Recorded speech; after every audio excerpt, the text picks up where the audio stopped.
What is our project today? I think it has to do with this here.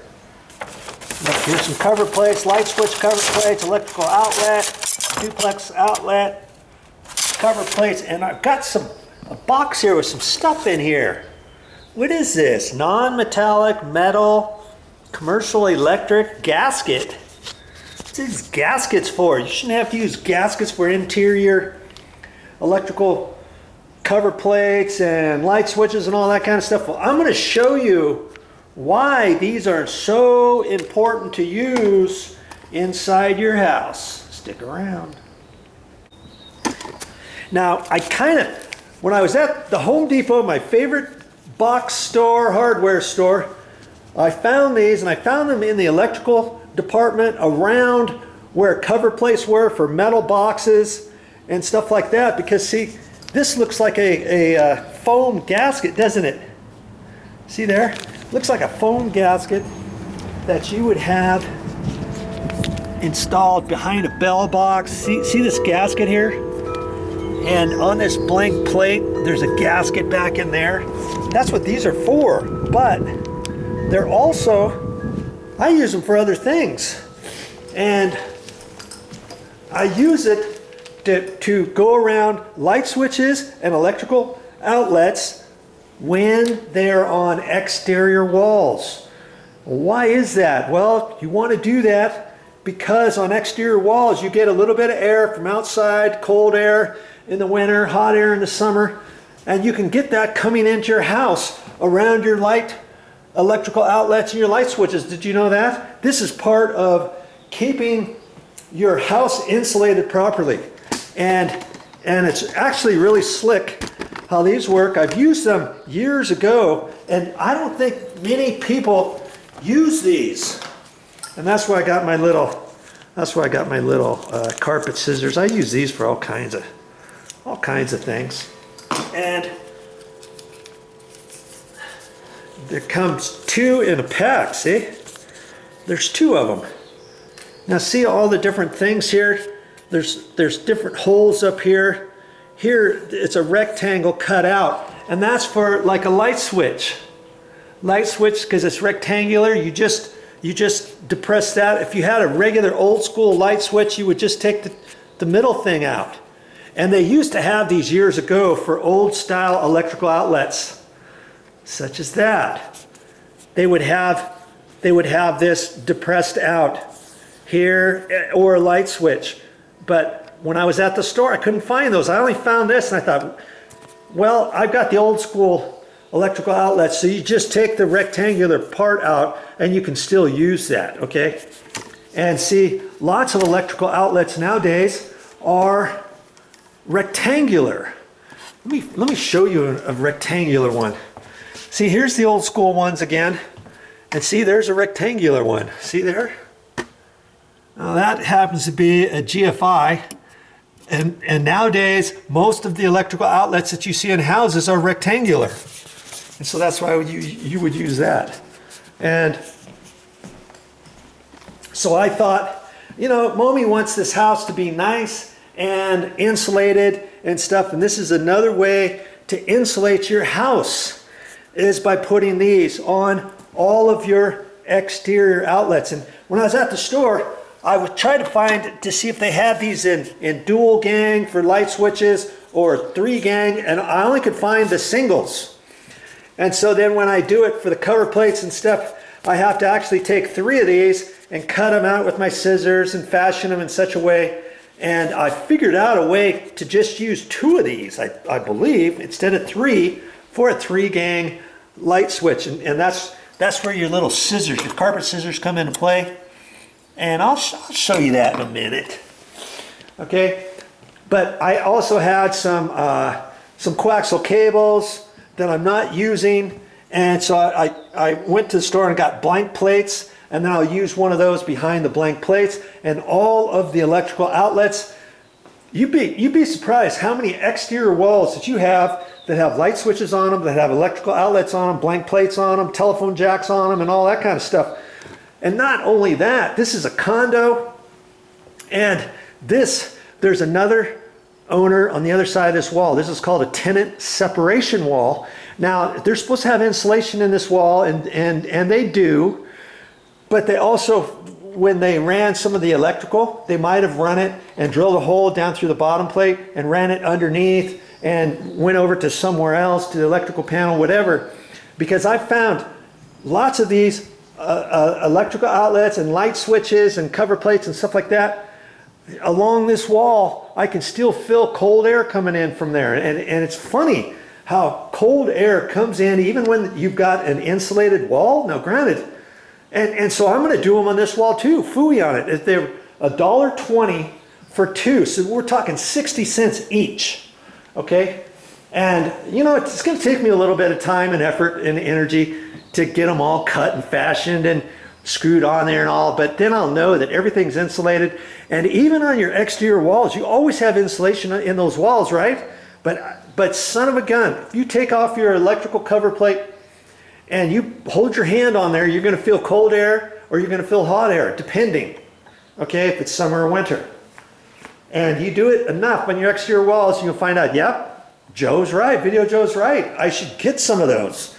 And I asked the guy at the store, it's funny, I asked him at the store, I said, where are they? And he says, oh, I know where those are. And he pointed to this box here, and there was about 20 in there, and I needed about 55. And so 20, that would be 40. He said, this box has been here for months. Nobody's been buying them. So I think a lot of people just don't know that they exist, or they decide they had no idea they needed to do this on exterior walls and stuff for insulating purposes. So last time I went to the store, I thought, just for kicks, I'm going to see if they replenished it, and they had one box. Here's the other box. I got all of them that they had. I'll probably only end up using half of those and those, because I've already put quite a few on the walls already, but I didn't want to do all of them because I wanted to make this video. And see, I still got a ton of them to do. I got these to do, all the ones up on the walls here to do, the light switch. See, that's going to take 3 right there. And then I got some blank plates over there, another light switch there. These light switches down here, I still got to do that. There's 3 more. There's another one there. There's an electrical outlet here in the bathrooms. I'm doing the bathroom. See, I'm doing everything. I'm doing everything. Here's 2 light switches. Here's an electrical outlet, GFI. And I've decided, because this condo's small, I'm just going to do everything. And the reason for that is because I found lots of electrical outlets are on this tenant separation wall. Okay, so I'm doing all those. I'm doing all the exterior walls. And we're at the corner of a condo complex, and this is an exterior wall. And then even the interior walls, I'm going to do the interior walls because, believe it or not, the interior walls do not have insulation in them, but some of them will have holes drilled down at the bottom plate or something, and you're going to get air up from underneath, because underneath this floor, this is not a concrete subfloor, it's got a crawl space under it. So this floor is plywood, and there's floor joists underneath it, and I felt on some of these on these interior walls, and yes, sure enough, air was coming. And this is not necessarily an exterior wall, but this is a wall that bumps up to the garage, and the garage gets mighty cold in the winter.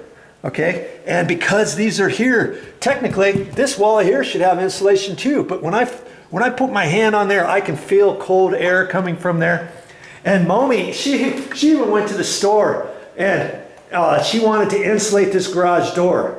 And she says, oh, the guy where she exercises sometimes, he's got a little gym inside his garage, and he got some stuff, some thin insulation here. See this? Garage door insulation kit. That'll have to be on another video. I'm not even quite sure how well that's going to work on this door, but she's insistent on the fact that she wants this thing as warm as possible. I said, this is the garage. What's the big deal? Well, cold air comes in through the garage, comes in through here, comes in through here, comes in through the wall, you know, through the back side of here, comes underneath the door. And I spent a long time and energy and effort on this door sweep on here for this threshold. The threshold was bowed, and I had to rasp this out, put a new threshold cover on the existing door shoe because it didn't have one, and I'm thinking,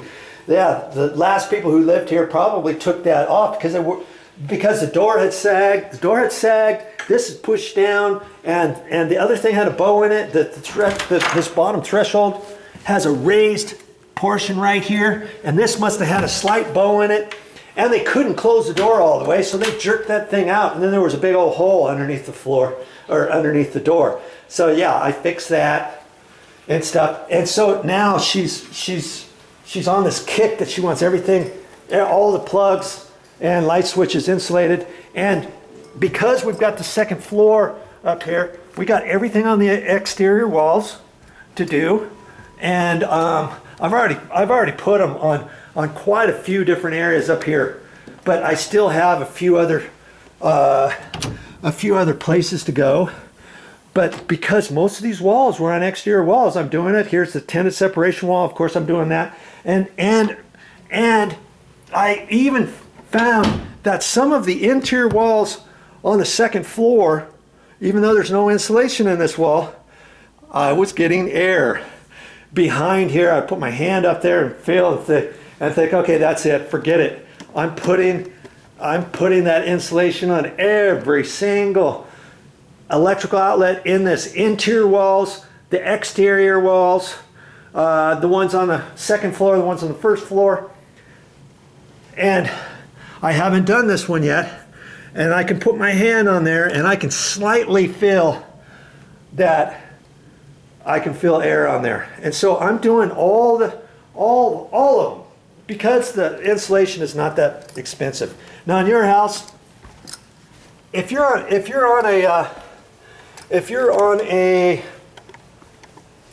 concrete subfloor, maybe you decide, okay, we're just going to do the exterior walls. We're not going to do all of the interior walls. Okay? Think about what you need. And yes, this is all you're going to need. You're going to need these, $1.20 a piece, and you get 2 in each little bag. And it's just insulation. See here? It's just insulation. You can squeeze it, and this will do a number on any electrical outlet, any light switches that you have on the walls that are on your exterior walls. And this right here will fix it. And the funny thing is, lots of the electrical outlets were smaller than this for the covers. And I'm like, are you kidding me? Why didn't they make these smaller? And let's just, I'm gonna see, here's a plate. See how much bigger this is? Look at that. So on this one, I have to trim the whole thing out, and that's why they have two little holes up here, because the top hole is for covers like this that are way up high, and blank plates, the hole's down lower. So on blank plates, you would take that little lower one out. For these, you take the upper one out. For electrical outlets like that, after you cut the sides, you would have nothing. And yeah, see, look at this. There's 2 sizes. You believe that? Look how much bigger. This is like a medium size. See how much bigger that is than this light switch? And so I think that's why they made these bigger, because look, I'm gonna see if that fits in there, and sure enough, it's just slightly too big. See? I would have to trim off a little bit, but I think they made these this big so that it would fit the medium style cover plates as opposed to the small ones. But these duplex cover plates like that, they're not as big. You can get these a little bit oversized, but the standard ones are the smaller ones. The standard ones are see that? That's the standard size. And so on just about every single one of these, I have to cut them. That's why I got my carpet scissors. And you can't just cut one side and be done, because then the holes don't line up. So I've got to cut a little bit off the bottom, a little bit off the top, and a little bit off both sides, so that the middle will fit. And I've gotten pretty good at it. And it takes a little bit of time and effort, but everything in life does, by the way. Anything well worthwhile takes some time and effort. Spend the time and do things right.